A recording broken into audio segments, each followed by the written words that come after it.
Thank you to Rhoda Bernard and Abel for the opportunity to speak to you today. I am Sheila Scott, a professor of music education at Brandon University in Brandon, Manitoba, Canada, and I am author of the book Music Education for Children with Autism Spectrum Disorder, a resource for teachers. I'm a middle-aged woman of Scottish ancestry with somewhat dark hair and glasses and of medium stature. I am at my computer on a snowy day in January. When I think about social justice in the arts, I am appreciative and proud of the work that so many people have accomplished in bringing awareness and accessibility in the arts to individuals, regardless of background and ability levels. We need to celebrate these accomplishments while at the same time consider how to build on this momentum. Today, I'm going to talk about leadership in inclusive arts education. In so doing, it is valuable to consider our roles in leadership and to reflect on how we are all leaders in the journey toward equity in the arts. While there may be general attitudes regarding the characteristics of strong leaders, leaders emerge from varying circumstances. Individuals may seek out roles in leadership. Some take advantage of positions of leadership as opportunities arise. Others, like me, become leaders out of necessity. We are all leaders in many ways. I begin with a poem. Obsessive compulsive, a disorder? The obsessive compulsive family goes shopping. Did I turn off the coffee? Did I lock the door? Check, check, checking. Hustle, bustle, bustle, hustle. Check again. Calm. All feels fine for now. How can I be a leader when it takes so much energy just to keep myself calm and focused throughout the day? I did not seek roles in leadership. Leadership roles became a necessity as I saw possibilities for how my experiences working with children on the autism spectrum might help others. In this video, I share some ideas around mindfulness and leadership that have helped me enhance my leadership role in the hope that these words might motivate others as they work in the work they do on behalf of disability justice. We cannot survey the whole of the field in mindfulness in 20 minutes. So for simplicity, I adopt Jon Kabat-Zinn's definition of mindfulness as the backdrop for my comments on mindfulness and leadership. Jon Kabat-Zinn defines mindfulness as the awareness that emerges through paying attention on purpose in the present moment and non-judgmentally to the unfolding of experience moment by moment. So mindfulness is paying attention on purpose. Mindfulness requires conscious effort. Mindfulness is focused on the present moment in the now, not the past or the future.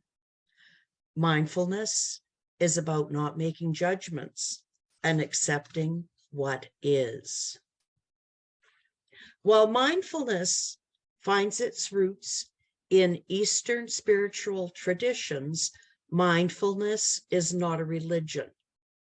In popular American cultural practices, mindfulness is a secular adaptation meant for its medical, psychological, and educational benefits.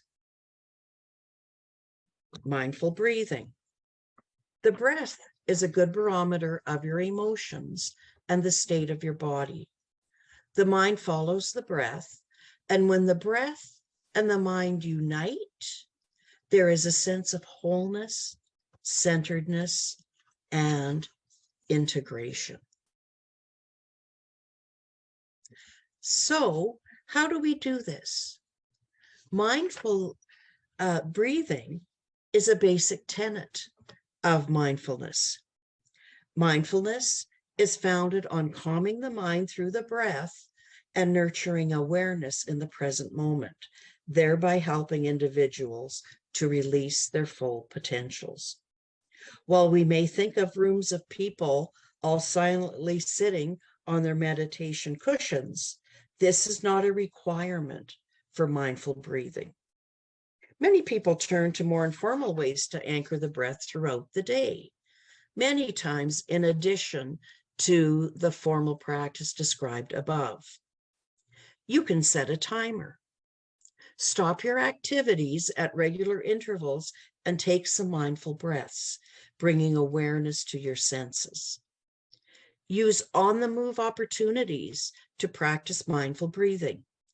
On your commute to work, traveling from your office to meetings in the workplace, moving from one classroom to another. Find ways to bring mindful awareness and mindful breathing to everyday activities. My first anchor to mindfulness came from walking my dogs. Formerly, this walk was a time of agitation as my mind replayed the circumstances in my workplace. Now, these walks are a safe haven. I have awareness of the outdoor scents, the outdoor textures and colors, sounds of my dog when his hair swishes from side to side as he walks, and how the sun gleams off his silky long hair. I arrive home refreshed. Mindful leadership. Mindfulness enables leaders to slow down and set multitasking aside. Mindful leaders are better able to manage life stressors in present moment awareness. Mindful awareness helps us to recognize feelings, label emotions, and stay in control in stressful situations. Mindfulness helps us improve awareness of how our actions may impact others. With mindfulness, we are better able to set a positive tone for interactions, not only to listen deeply to others, but to respect and embrace views that differ from our own, helping to move organizations forward. Modeling mindful leadership may nurture mindful leadership competencies across the workplace. A teacher brings mindful leadership to staff meetings. Others in her group gain competencies through these experiences.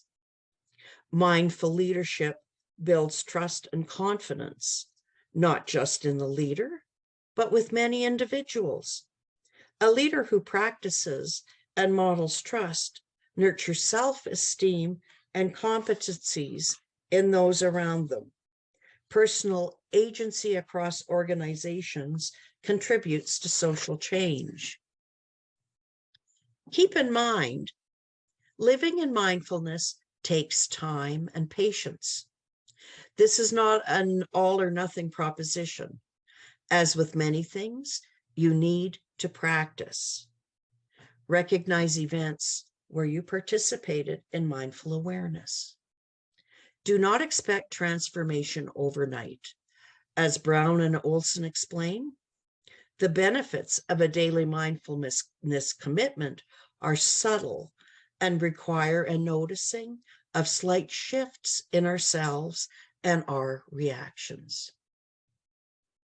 Efficacy, transformational leadership. How can we all be leaders? Each of us has the capacity to operate across a range of effectiveness. At our best, we can be clear, centered, alert, able to access our inner wisdom and our life experiences, in touch with our power, our resources, and our skills, and well and able to meet the challenges life brings us. This is a tall order. So in order to discuss this, I've divided it into 3 parts, agency, celebration, and wellness. Each of us needs to believe that we can actively direct our lives rather than be pushed along by the flow of the dominant culture. Find ways to break that flow as we move toward a culture that truly includes all individuals. We have the power to renew our personal selves and the work that we do. And a mindful stance to leadership is one of the ways that we may work toward reinventing the approaches to life that may no longer serve in our best interests and the best interests of those around us. Trust your experience, using mindful awareness to fully see your experience in new ways. This may help you to more appreciate your gifts as a leader and envision where you are heading in the future. Cultivate supportive relationships. Mindfully listen and support others. Embrace diversity of thought and actions as we move toward equity for all. Be the change. Many people are so busy keeping their own train on the track that they do not envision how they can contribute to those around them. Slow down to see your environment more fully and to acknowledge those who contribute to it. Be a visible model for disability justice. Show others what is possible, while at the same time supporting others in their growth toward change. Be tenacious. Developing skills in leadership take time. Be patient and pace yourself to go the distance. Celebrate accomplishments. Be positive. Live in gratitude, celebrating accomplishments along the way. What are you thankful for every day? Your partner, parents, children, friends, and is evident in me and may resonate with many of the viewers, the pets in your lives. Recognize incremental changes. Do not wait for sweeping change to celebrate accomplishments. Celebrate small inroads, as the effects of these multiply over time. For example, as a leader, I share a classroom strategy with my teaching partner. My teaching partner recognizes interest from other teachers and shares the strategy with them. So what was started in my own teaching practice grows from person to person. Personal wellness. Obstacles to self-compassion include the belief that self-compassion is self-indulgent, or that it might undermine your motivation to achieve professional goals. However, the ability to understand and connect with others and to understand and care for yourself is at the heart of outstanding leadership. Be kind to others, but also be kind to yourself. To take time to renew and recharge, take mindful breaks throughout your day. Reignite happiness in what you enjoy. Set limitations. Educational leadership cannot be 24/7. I let my university students know that questions or requests at the end of the week need to be in my inbox by 3 p.m. on Friday if the student wants a response before the weekend. I may respond on the weekend if it happens to fit my plans, but this is not a guarantee. Discuss boundaries with coworkers. If a worker is on the 24/7 calendar, does this mean that everyone needs to follow that schedule? Let's say office hours are Monday to Friday. If someone chooses to work Saturday morning, do I need to do so as well? Considering long-term wellness, the answer would be no. This certainly goes against the general norms of mainstream society, where there are increasing demands to do more with less. Those who work excessive hours may be outwardly rewarded, but the risks of stress, ill health, and burnout are too high. Discussions and agreements around manageable work expectations put wellness on the table for the good of everyone in an organization, as well as the good of the organization. Recognize stress and anxiety and find productive ways to deal with this in your life before it leads to a breakdown. My own agency comes from my work in mindfulness. I encourage viewers to consider the information I include about mindfulness in this presentation. In the supplemental materials, I include some preliminary readings for those who may want to learn more about this concept. Most importantly, remember that you are not alone. I leave you with an intention. Some of you may be viewing this video at some point during the ABLE Assembly. I ask that you find a way to reach out to someone you meet during that conference, either in person or through Zoom. Share your stories, listen to others, forge connections during the conference and beyond. Be the leader you were meant to be. For those of you who are viewing this presentation after ABLE 2023, consider contacting speakers.